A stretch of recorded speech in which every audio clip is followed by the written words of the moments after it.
Hello everybody, and welcome to CX Today. My name's Floyd. I'm one of the technology journalists here, and I'm thrilled to host a discussion today, sharing some of the top takeaways from a very busy Cisco Live 2025. So, joining me for this conversation is Zeus Kerravala, Principal Analyst at ZK Research. So, Zeus, thanks for coming on the platform yet again. I think you're one of our most popular analysts. So how are you doing today? You okay? Good, good. I just got back from Amsterdam. It was a good event. I certainly enjoyed it. It was a little cold, but it'd be nice to see him move it somewhere warmer next time. Yeah, I can imagine. Maybe. So I think it'd be quite good to start the conversation about collaborations. Obviously, it's really, really important across the CX world and beyond. And I'm sure a lot of our viewers are really interested in Cisco's contact center announcements. So maybe a good place to start will be talking about what's new in Webex. Yeah, well, so there was a lot. Well, there wasn't a ton. The way I described it is, I think with Enterprise Connect coming up in about a month, we should expect to see a lot of news there. And in fact, I know they're planning a lot. So I think what this was the amuse bouche of Webex at the event. And so they did have some contact center specific features.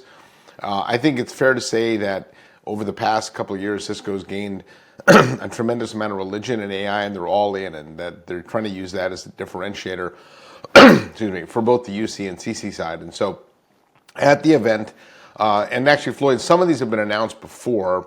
What they announced was the general availability of these products. And so the Webex AI Agent is now generally available, and that's the one that they demoed before at Webex One, where you could actually converse with the agent like you're talking to a person. And it's almost indistinguishable when talking to a human. You can interrupt it, it can pivot, things like that. So that, I think, is going to be a real game changer in contact center. At the launch, it'll support, I think one of the important parts for the European audience, it'll support 9 major European languages. There's a list of them, as well as English. And so I think that they'll be able to use it in more than just the English-speaking countries. I do know that there's more upgrades for this coming, including more languages, more connectors, more integration with third-party platforms. They also announced the GA of the AI Assistant for Webex Contact Center this quarter.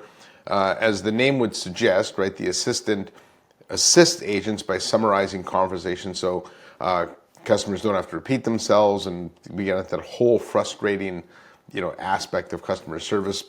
And also provides real-time transcriptions, support, different languages, analyzes conversations. And I think one of the more compelling use cases they demonstrated there was the suggested responses, which enables agents to help customers faster. I think, Floyd, when it comes to fun jobs, no one's going to put contact center agents at the top of the list. And Webex has been very focused on adding features that can lead to higher agent satisfaction and lower churn. If you remember, a couple of years ago, they introduced the Thrive resets into the Webex platform that allows agents to just take a break, take a reset, get their mind back, because it can be a tough job. And I think that's it's an under. I think it's an underappreciated aspect of what Webex is trying to do. It's you can't really deliver great CX unless you deliver great EX, right? And so those were the main parts of this of the CX news. There was some EX news too, right? They highlighted their Workspace Designer, which I think is a really cool product, in which you can create a 3D image of a room and then be able to see how the equipment works. They also announced a new room bar for small rooms.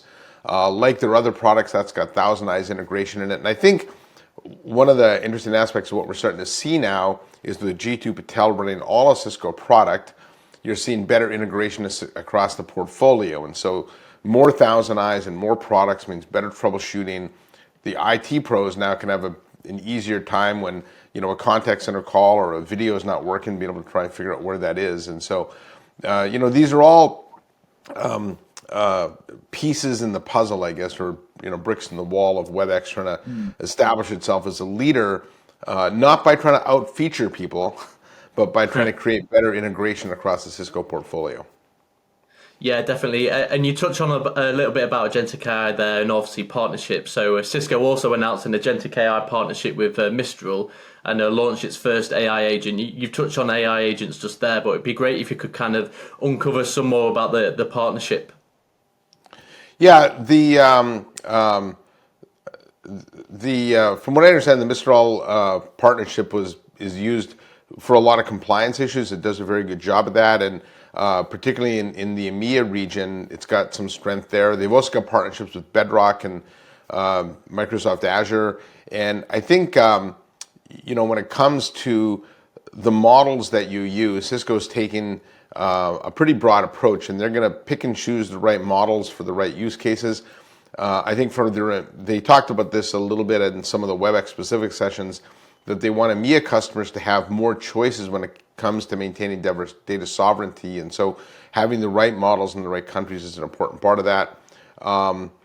They also, actually in conjunction with that, launched a beta feature that allows local service providers to host the encryption infrastructure. And I think sometimes in the US we forget how diverse the EMEA region is and how things are very company specific. And so, but with the Mistral LLM, I think there's some unique things they can do on the compliance side. And I think they've really taken a best of all worlds approach with the models.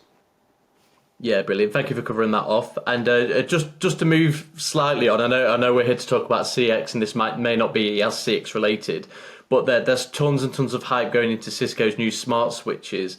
So I think it might be worth spending a couple moments just talking about why this was such a big announcement. Yeah, there are some CX implications to this, though, Floyd. So the concept of the smart switch is they've embedded a DPU, the data processing unit, in the switch. And if you think of the way a traditional network switch works, is there's a centralized processor in it, Silicon One in a lot of cases for Cisco, which is their own silicon. And it's really good at doing certain things like processing network data. It's not great at doing other things like, say, security capabilities. And so often what happens is if you try and do too much security in a switch, you will crush it, from a performance standpoint, because the CPU isn't meant to do that kind of thing. And so what the DPU does is you can offload a lot of those capabilities onto the DPU. Now, if you think of what Cisco's trying to do here from a broader market perspective, is they're trying to create this concept of secure networking. And this is going to take a little bit of explanation for them, because other vendors have tried to use that term too. It's not about bolting security onto the network. They're trying to embed security enforcement into the network. And so when you think of a firewall, what's a firewall do, right? I route traffic through it, and then it enforces policies at that point. Well, what if I could take the concept of a firewall and embed it in every network switch? I could distribute my enforcement everywhere, right? But of course, I don't have the performance to do that in a traditional switch, but now I do with the DPU and the smart switch. And so that's a concept. And so, where I see some implications even to CX is with AI coming, you can expect to see a lot of new types of breaches and malware and things like that. And so if I'm internally breached, I may be able to steal the data that sits in a contact center. But with the smart switch, by being able to distribute that functionality, everywhere, it makes it easier to secure. And then, they also announced about a month ago, AI defense, right? Which again is a way to be able to create the guardrails that were in place, to put guardrails in place in an enterprise perspective, to be able to then secure all these different models. And one of the interesting reports that they came out, and I think even Cisco missed the importance of this report, was they did a study on DeepSeek and found that 100% of the times they tried to breach DeepSeek, they were able to. But what was fascinating about the report, Floyd, was that Llama, they breached 96%. And the best in the case, the best model, I think, was OpenAI or GTP at 26%. And so that means the best model provider can only secure about a quarter of the interactions, or 3/4 of the interactions that go through it, and that's not very good. And so one of the things G2 Patel, the chief product officer, had said in the analyst Q&A was, you can't expect the model providers to be able to provide the right guardrails and security for AI. And so Cisco's trying to do that. And so you can create one set of guardrails, one set of security policies.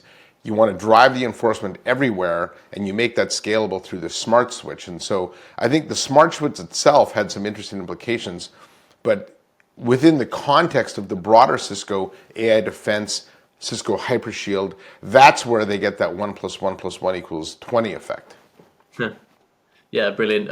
Thank you for covering that off so extensively. So we've only got time for one more question. So I guess the best question to ask is whether there was any other key takeaways that you can share from Cisco Live with our CX audience.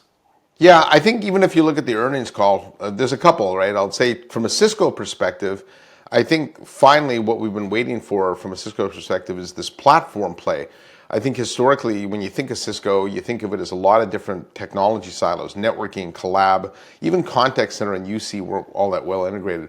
Well, the stuff is much better integrated today than it ever has been before. So if you're a Cisco customer, I do think there is some value in being able to run Webex on a Cisco network and secure it with Cisco security, right? I couldn't have said that a couple of years ago, but I think Chuck Robbins naming G2 as the head of product was a pretty seminal moment in the customer's history. In fact, it's unfathomable to me that they never had a single product officer before, and it just lends itself to a lot of problems. From a broader market perspective, Floyd, I'm fascinated to see what happens to the EMEA region now. I think if you look globally, there's a bit of a wake-up call coming here for EMEA, and I talked to Oliver Tusik, the head of EMEA for Cisco, about this, and he even admitted when you look at the money that the U.S. has put in AI, and you look at the money that the Middle East has put in AI, in India and China, right? We could see some the EU fall out of relevance here too. I do think the AI Act that they put in, which helps us understand, in a broad perspective, from an outcome perspective, what we shouldn't be doing with AI, is a good first step. But Oliver made a good point that when you think about Europe, the country of Germany itself, while they think of themselves as a big, meaningful country, they're really not from a global perspective. Nor is France, nor is Spain or any other European country. But the EU as a whole is meaningful, and I think one of my big takeaways here is that the European Union needs to have a wake-up call here, act together in trying to drive the mandate for AI across that region. Because if they don't, there's a lot of other regions in the world that are going to rush right by them, and the EU is going to get caught standing still, because they tend to do things like over-regulate and things. And so, I'm hopeful that we are seeing the EU wake up. I think if you looked at Cisco's earnings, EMEA had good growth for Cisco after being asleep for a couple of years, and I'm hopeful that we're starting to see the investment in Europe, because the world's a better place if Europe acts as one and invests in AI. So. Yeah, definitely. I mean, we can talk about the complexities of EU policy all day long, I think. But we can certainly do a whole one of that. But the key, though, is that AI is moving faster, I think, than we've ever seen any technology before. And Definitely. If the EU countries sit around arguing about, the EU structure and things like that, the rest of the world is going to pass them by. Yeah, definitely, and I think that is a great place to end today's chat. So I just want to thank you again, Zeus, for your time today. I'm sure you're pretty tired from your trip back, so yeah, appreciate your time, and thank you to all of our listeners for tuning in to another episode. In the meantime, you can go back and see all our old videos on YouTube. We've got our newsletter you can subscribe to, and we've got tons of content going on our website each day. So thanks again, Zeus, and thanks to our listeners for watching, and goodbye for now. Thanks, Floyd.